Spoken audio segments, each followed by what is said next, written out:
This is a simple bracket that bolts onto existing bolt holes around your start-stop button.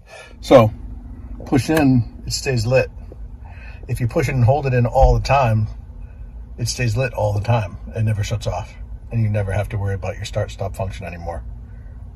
So remove the 4 factory screws, which I've already done, and it's a little bit not symmetrical. It's actually a little bit, these legs are a little bit longer than these legs. And put it over the button is off right now. Set it over the button and push it in. Now the button is on, and you're gonna hold it in.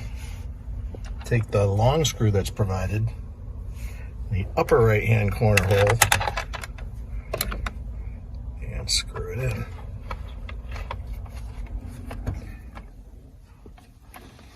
And then replace the other 3 with the provided screws. They're black oxide shown right now, but in the kit I believe they will be stainless steel to match the factory screws. Try not to scratch your handbrake handle.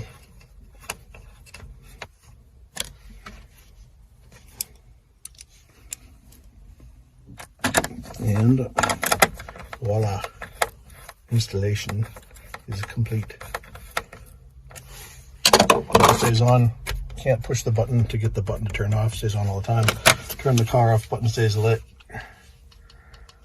until I don't know, probably until the car locks. But it never shuts off. Stays on all the time. No more start stop. It's off.